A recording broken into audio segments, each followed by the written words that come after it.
The silent void. Commander Narakal stared out through the cracked viewport at the endless black expanse. Tiny pinpricks of distant stars offered no comfort to the last living being aboard Research Station Tellus. Her six-fingered hand pressed against the cold surface as she tried to ignore the flickering emergency lights reflecting off her pale green skin. 14 days. It had been 14 days since the attack.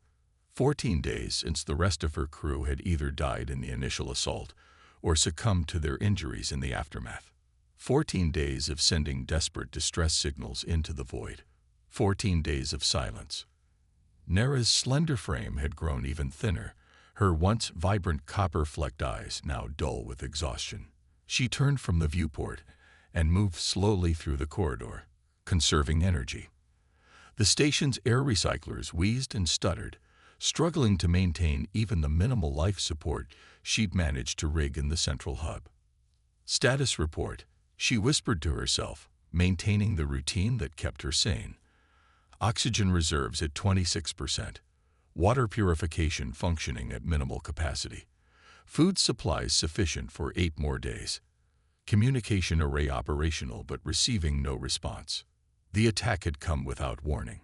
3 unmarked vessels had appeared from hyperspace, targeting the station's propulsion systems and power core with surgical precision.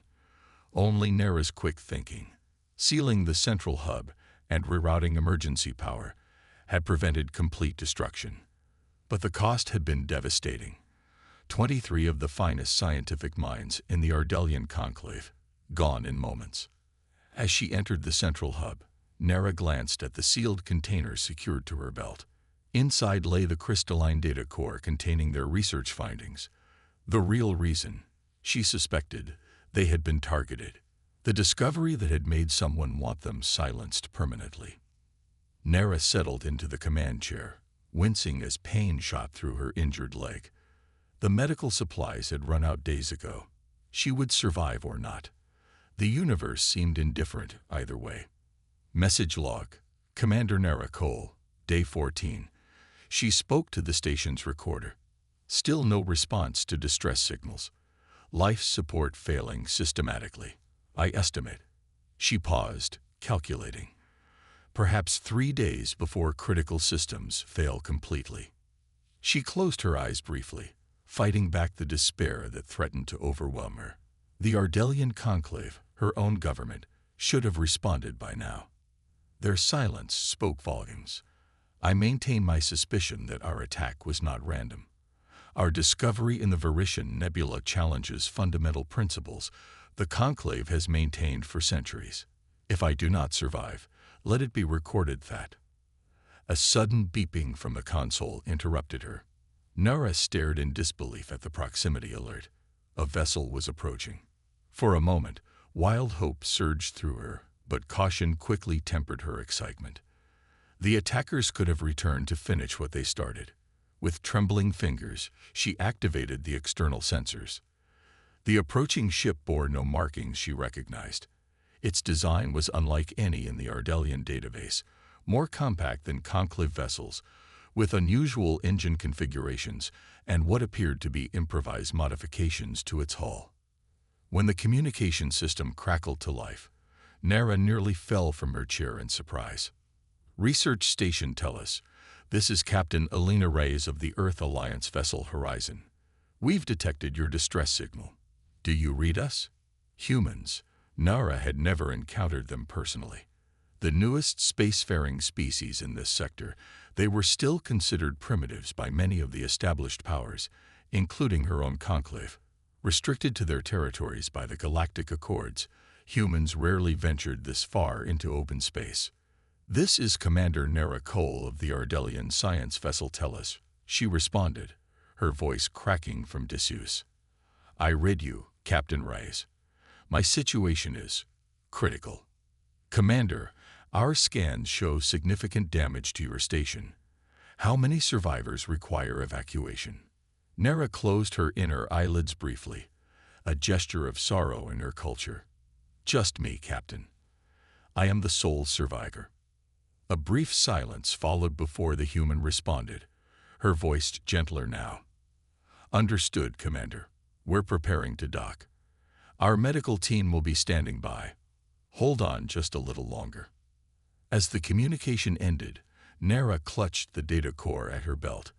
These humans had no business being here.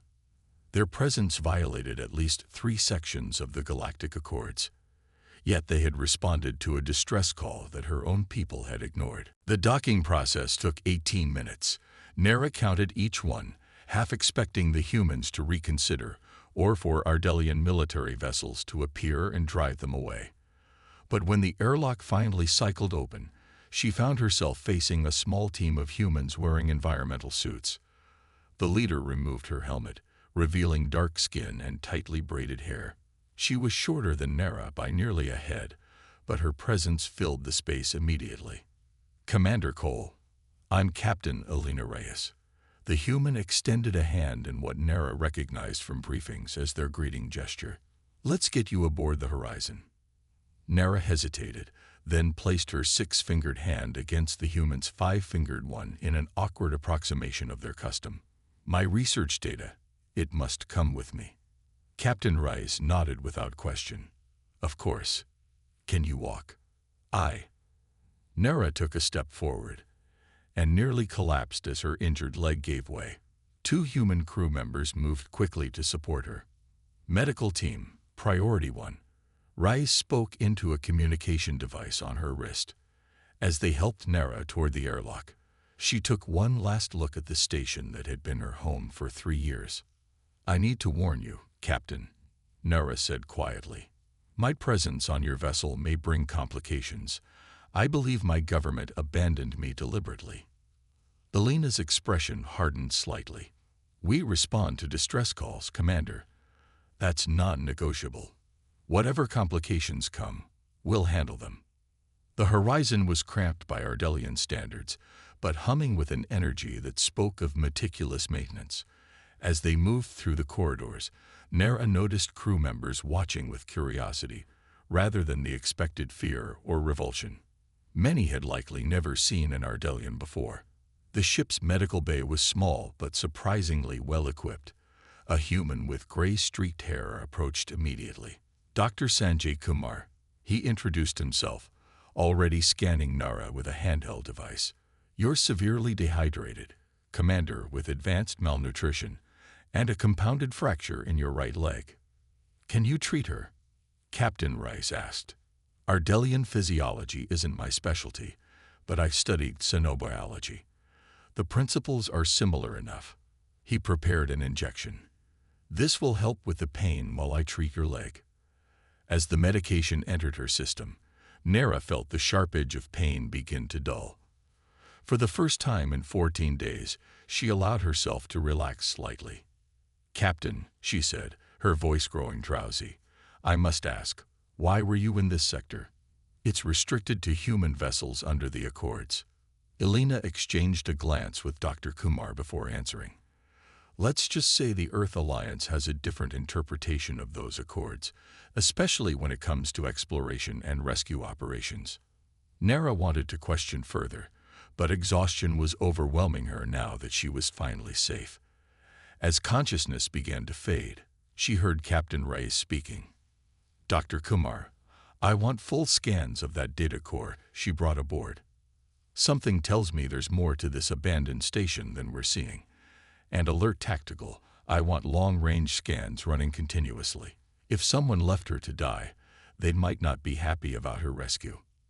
Nara's last thought before darkness claimed her was that perhaps these humans weren't the primitives her people believed them to be. Captain Elena Reyes stood on the bridge of the Horizon, studying the holographic display of Research Station Tellus. The engineer's report had been unequivocal. The damage was deliberate, targeted to disable without completely destroying the station. Someone wanted her stranded, not dead immediately. First Officer Marcus Chen observed, standing at Elena's shoulder.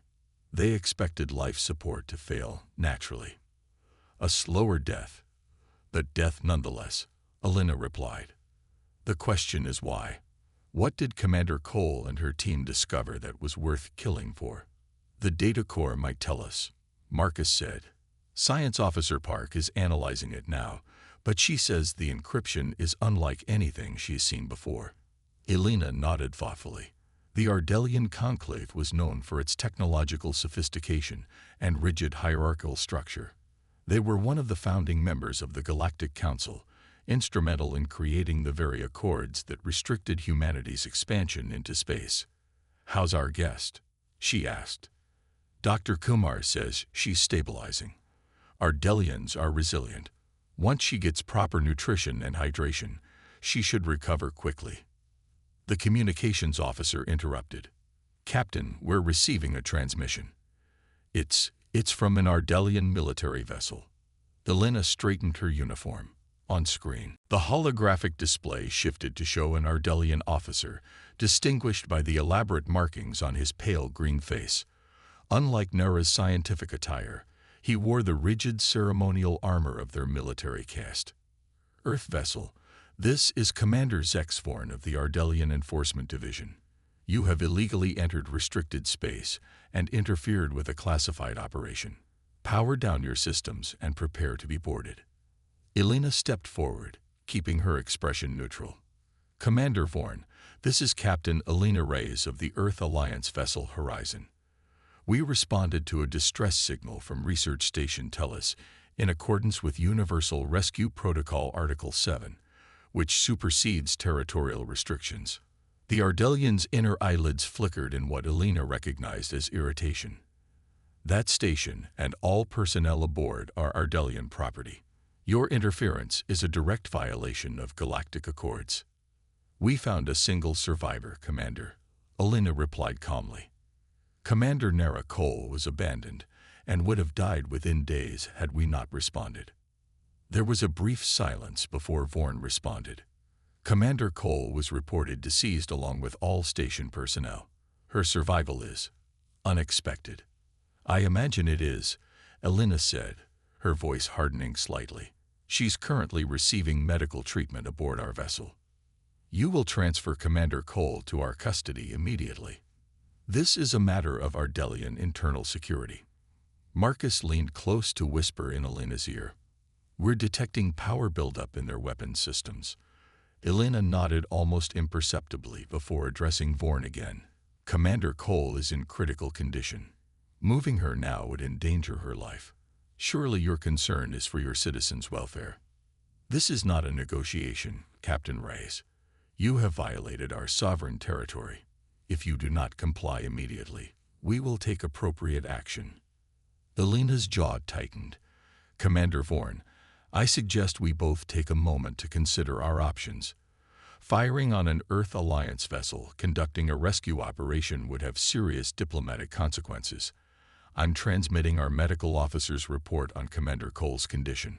Perhaps we can find a compromise that ensures her safe recovery."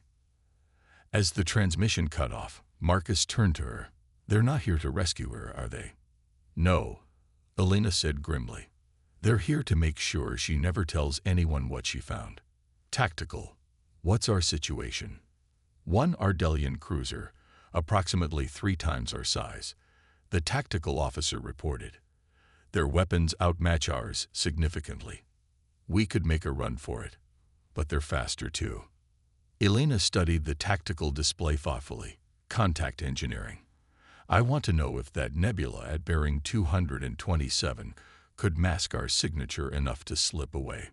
As the bridge crew sprang into action, Elena couldn't help but wonder what secrets lay in the data core that Commander Cole had risked her life to preserve.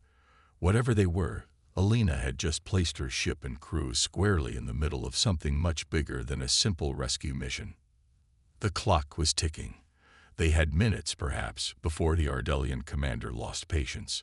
But Elena Reyes had not built her reputation by abandoning those she'd sworn to protect, even if it meant defying one of the most powerful species in the galaxy.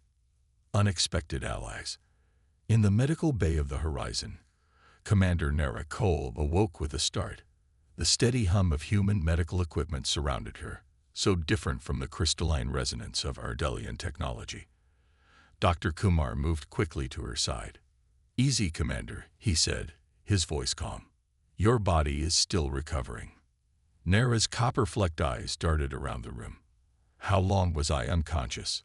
About 3 hours. Your physiology responded well to treatment. He helped her sit up slowly. Your leg fracture has been stabilized, though you'll need to limit weight bearing for a few days. The door slid open, revealing Captain Reyes. The human's expression was grim. We have a situation, Commander Cole, Elena said without preamble. An Ardelian military vessel is demanding we turn you over to them immediately. Nara's inner eyelids flickered rapidly. Fear in Ardelian body language. Commander Vorn. Elena's eyebrows raised slightly. You know him. By reputation. He serves the Conclave's security directorate. He's ruthless and completely loyal to the High Council. Nara's 6 fingers curled into a tight fist. If he's here, then my suspicions are confirmed. They want to silence me. About that, Elena said, pulling up a chair beside the bed. We've been trying to decrypt your data core. My science officer says it contains astronomical readings unlike anything she's seen before. Nara hesitated, weighing her options. These humans had saved her life when her own people had abandoned her.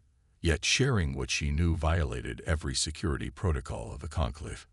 It's evidence of deliberate scientific suppression, she finally said. My team discovered energy signatures in the Varitian Nebula that contradict established physics, at least the physics that the Conclave permits to be taught. Elena frowned. I don't understand.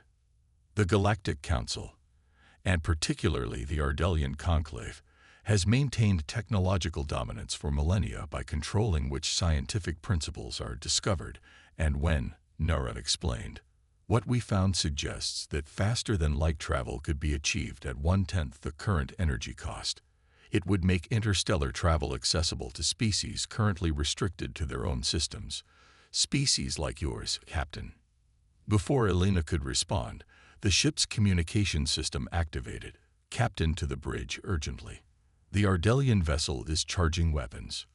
Elena stood immediately. Secure Commander Cole here. No one enters without my authorization. As she turned to leave, she paused. Commander, we'll need access to that data if we're going to understand what we're dealing with. Nara nodded slowly. The encryption key is a genetic lock. I'll provide what you need. On the bridge, the tension was palpable. Marcus stood at tactical, his expression tense. They'd given us 3 minutes to comply before they opened fire. Elena settled into the captain's chair. Options. The nebula at bearing 227 might provide cover, the navigation officer suggested. But we have to get past them first, and they're positioned to block our path. What about the station? Elena asked. Could we use it as cover for an initial burn? Marcus nodded thoughtfully. Risky, but it might work. If we stay in the station's sensor shadow, we could get a head start before they realize we're running. Prepare the engines for maximum burn, Elena ordered, and ready countermeasures. We'll only get one shot at this. As the crew prepared for evasive action, Science Officer Park rushed onto the bridge. Captain, I've analyzed the preliminary data from Commander Cole's core. The energy readings are incredible. It's like nothing in our databases. Can it help us now? Elena asked, her eyes on the countdown timer. Maybe. Park worked rapidly at her console. If these readings are correct, the nebula has properties that could completely mask our engine signature, better than we initially thought. 60 seconds to deadline, Marcus reported. Elena made her decision. Helm, plot a course through the densest part of the nebula. Engineering, prepare to vent plasma on my mark to confuse their sensors. Tactical, all power to act shields when we make our run. Captain, the communications officer interrupted. Commander Cole is requesting access to the bridge. Elena hesitated only briefly. Granted. Moments later, Nara entered, leaning on a makeshift crutch. Her eyes went immediately to the tactical display showing the Ardelian vessel. That's a suppressor-class cruiser, she said. Their ventral sensors have a blind spot at the lower aft quadrant, a design flaw they've never fully corrected. Elena glanced at her sharply. You're certain? I designed components for those ships before joining the science division, Nara confirmed. If you time your plasma vent precisely as you pass that quadrant, you'll have approximately 12 seconds before their secondary systems compensate. 30 seconds to deadline, Marcus warned. Elena nodded decisively, updating tactical plan. All crew, secure for emergency maneuvers. She turned to Nara. I hope you're right about this. So do I, Captain. Nara gripped a support rail as the ship's engines began to surge. The moment the deadline expired, the horizon burst from behind the research station, accelerating at maximum thrust. As they passed beneath the Ardelian cruiser, Elena gave the command. Vent plasma now. A massive cloud of superheated plasma erupted from the horizon's engines, engulfing the cruiser's lower hull. For precious seconds, the larger vessel's sensors were blinded. They're firing. Marcus called out as energy beams lanced through space, but the horizon was already changing course, diving toward the nebula. Shields holding at 70%. Tactical reported as a glancing blow rocked the ship. They're pursuing, Marcus said grimly. And they're faster. We don't need to outrun them for long, Elena replied, her eyes fixed on the approaching nebula. Just long enough. The horizon plunged into the swirling gases of the Varitian Nebula, the view screen filling with colors no human artist could have imagined. Almost immediately, the sensors began to fluctuate. I'm losing them, Tactical reported. The nebula's properties are interfering with our targeting systems. It works both ways, Elena said. Cut main engines and switch to maneuvering thrusters only. Minimal energy signatures. The ship glided deeper into the nebula, systems powering down to avoid detection. Nara moved to the science station, examining the readings with growing excitement. These energy patterns, they're exactly what my team recorded, she whispered. The nebula contains elements that can be stimulated to create spatial distortions. Elena joined her, studying the data. You're talking about some kind of alternative FTL technology. Not alternative, fundamental, Nara corrected. The principles my team discovered suggest that the current approach to faster-than-light travel is deliberately inefficient, designed to restrict access to species without vast energy resources. Before Elena could respond, the tactical officer spoke urgently. Captain, the Ardelian vessel has entered the nebula. They're sweeping with wideband sensors. Maintain silent running, Elena ordered. Let the nebula mask us. For tense minutes, the horizon drifted through the colorful gases while the Ardelian cruiser searched methodically. Then Science Officer Park made a startling discovery. Captain, these energy readings, they're responding to our presence. It's almost as if the nebula is reacting to us. Nara's eyes widened. That's it. My team theorized that consciousness itself might interact with these energy patterns. What if we could intentionally shape them? A plan began to form in Elena's mind, audacious and possibly suicidal, but their options were limited. Can we manipulate these energy patterns to create a distraction? Something that would read as a ship on their sensors? Theoretically, yes, Nara said, her fingers moving rapidly over the console. If we calibrate our sensor array to emit specific frequencies, we might be able to create a false echo, a ghost ship. Do it, Elena ordered, and prepare for a short FTL jump the moment they're distracted, just enough to get us clear of the nebula. As Nara and Park worked feverishly on the calculations, Marcus approached Elena. Captain, if this works, where do we go?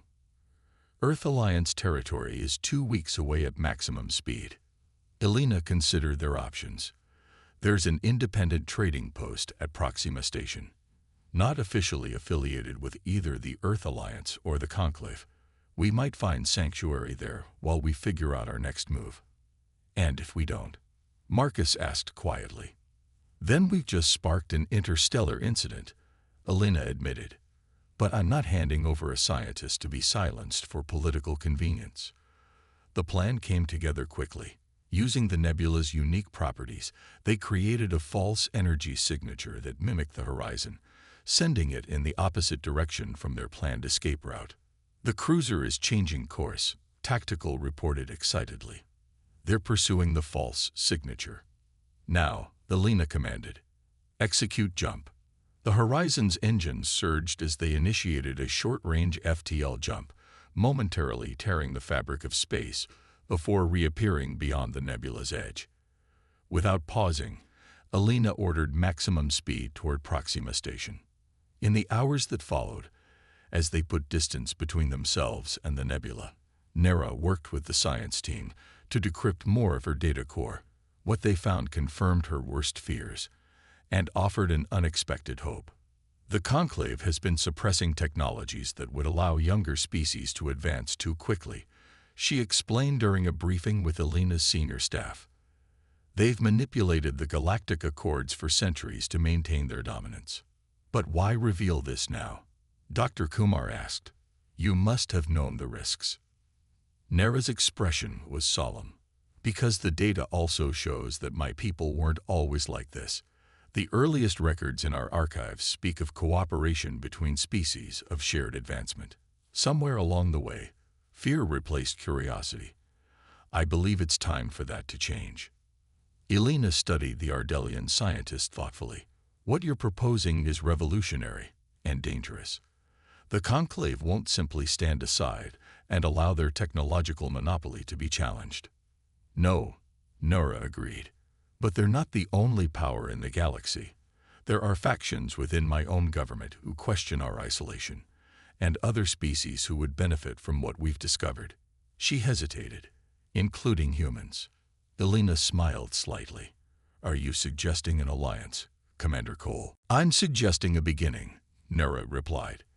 My people have much to offer yours, and perhaps, more importantly, you have much to remind us of what we once were. As the Horizon continued toward Proxima Station, Elena knew they had crossed a line from which there could be no return. The evidence in Nera's data core would send shockwaves through the galactic community if released. The comfortable hierarchies maintained for millennia would be challenged. Change, often painful and always unpredictable, would follow. But Elena had not joined the Earth Alliance exploratory fleet to maintain the status quo. Humanity had always pushed boundaries, questioned limits, and reached beyond what seemed possible. It was their greatest strength and, according to some, their greatest flaw. Set course for Proxima Station, she ordered, and prepare a secure transmission to Earth Alliance headquarters. They need to know what we found and what's coming. As the stars streaked past the viewports, Elena caught Nera watching her with those copper-flecked eyes. The Ardelian scientist had risked everything for a truth her people had buried. Now, an unlikely partnership between their species might reshape the future of galactic exploration. In my culture, Nera said quietly, we have a saying. The stars do not judge who gazes upon them. Perhaps it's time all species had an equal chance to reach them. On Earth, Elena replied, we say something simpler. No one gets left behind. Nera's inner eyelids flickered in what Elena now recognized as a gesture of respect, a principle worth crossing the galaxy to find. The Horizon surged forward, carrying its mixed crew of humans and a single Ardelian scientist toward an uncertain future. Behind them, the Veritian Nebula continued its ancient dance, its secrets no longer hidden but ready to change the course of galactic history, one curious species at a time. 3 days later, as the Horizon approached Proxima Station, their sensors detected multiple ships converging on their position. Elena tensed, expecting Ardelian vessels, but the identification signals told a different story.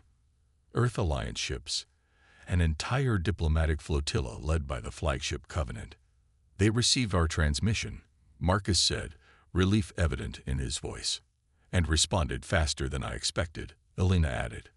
The communication system activated, displaying the weathered face of Admiral Zhang, the Earth Alliance's chief diplomat for interspecies relations. Captain Rice, she greeted them. It seems you've been busy rewriting galactic politics. We've reviewed the data you transmitted. The implications are significant. Admiral, Alina acknowledged. "We have Commander Nera Cole aboard, the scientist who discovered this information. She's seeking asylum." Zhang's expression remained impassive, but Alina detected a hint of approval. "The Ardelian Conclave has filed formal protests demanding her return and the destruction of all data recovered. Meanwhile, 3 other Council species have privately reached out expressing interest in what we found." The Admiral allowed herself a small smile. "You've created quite the diplomatic situation." "Not my intention, Admiral." "Perhaps not, but sometimes the most important discoveries come from unexpected places." Zhang leaned forward. "Bring your ship and your guest to the Covenant. We have representatives from the Tellarite Union and the Vega Collective waiting to meet Commander Cole. It seems there are more species than we realized who are interested in rebalancing the technological playing field." As the transmission ended, Alina turned to find Nera standing in the doorway of the bridge, her eyes wide with wonder. "I never imagined," the Ardelian began. "That's humanity's specialty," Alina said with a smile. "Doing the unexpected." Together, they watched as the Earth Alliance flotilla surrounded the horizon in a protective formation. What had begun as a simple rescue mission had evolved into the first step toward a new balance of power in the galaxy. Abandoned in the silent void of space, Nera Cole had expected to die alone. Instead, she had found unexpected allies who refused to leave anyone behind, even an alien from a civilization that had long looked down upon them. Sometimes, the most profound changes began with the simplest acts of compassion. And sometimes, the silence of space was broken by those bold enough to speak when others would not.